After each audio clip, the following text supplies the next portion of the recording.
20 years ago, I was sitting with my daughter working on my novel, and she said, "What are you doing, Mom?" And I said, "I'm writing a book." And very thoughtfully at 7, she said, "Let's call it It's Always Midnight." So I did, and here's the introduction. I'm a headhunter. I'm a headhunter, I answered. I hated the term headhunter, but that's what people call us. How's that process work?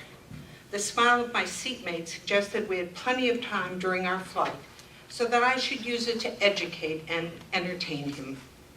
I almost said, "I can tell you about the time my candidate was murdered," but instead I told him I was exhausted and I replaced my earphones. The memory of that murder still filled my brain and my heart with details I could never share. Our San Francisco office is in the financial district, surrounded by celebrated restaurants, expensive parking, and high-rise office buildings. Other than delivery boys, few people come through our door. Those who do are the pulse of our business, our candidates. Clients hire us to find them candidates, and like the mailman and the delivery boys, our clients are rarely women. These kings of industry do not come to our office, but summon us to theirs. Candidates who do come to us arrive a bit nervous, and we want them to relax and learn to trust us. A plush office helps and boosts our morale, especially mine, since I'm paying for it. The telephone rang and my secretary answered, "Good morning, Ferrantino Associates. May I ask who's calling?" Shelby from her desk outside my office yelled, "Do you know Stephanie Butler of BG&E?" I told her that I did not, but to be nice because BG&E was definitely a target. "She is the president of BG&E and insists on talking to you about a search. Are you available?" I was not only available, I was so excited I jumped out of my chair.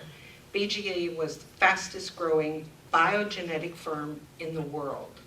Having the president contact me was an unexpected favor from the gods, and in a hungry, competitive business, this kind of favor was rare. BGE had recently purchased a small manufacturing company in the Northeast. The president would not relocate to the Bay Area, so they needed a replacement. We agreed that I would come to her office in heavy Friday afternoon traffic, but for this opportunity I would fight hours of traffic. I arrived on time, and President Butler didn't keep me waiting. Although the corporate office in Daly City was an ugly cinder block building, her private office was exquisite, expensive, but understated. With with rosewood furniture, Tibetan rugs, and for her upholstery, a muted gray fabric that looked like raw silk. Her desk set was Elsa Peretti, sterling silver from Tiffany's, and the flower vase, a magnificent backrack, overflowed with dusty pink roses, dozens of them. Her matching credenza was neatly stacked with folders, books, and binders, flawlessly arranged. Stephanie was careful that her image exposed her exactly as she intended. It was so uncommonly impersonal, I knew she was hiding something, and I wanted to know what. Where were the family pictures, her framed degrees?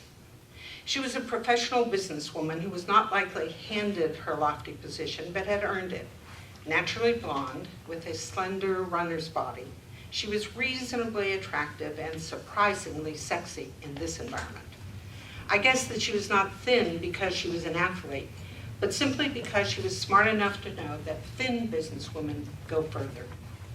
She had the good sense not to wear a suit, and came around her desk to greet me in a long-sleeved gray wool dress with Peretti again, this time in thick silver earrings and necklace.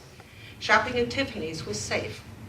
She was not going to appear impulsive or spontaneous or even arty. Only professional, only strong. I sensed a caged sexuality that forced me to concentrate. At some level, we connected immediately. As most of my clients were men, this touched me in a way that made me feel inexplicably awkward. I was confused, but fascinated. Stephanie came around to the front of her desk and offered me a firm handshake. "Good afternoon, Ms. Tarantino. Thanks for driving down." She controlled the length of time we remained in what should have been standard business protocol. Her eye contact was so insistent that I looked away. Then she greeted my discomfort with a smile as if to say, I won that round.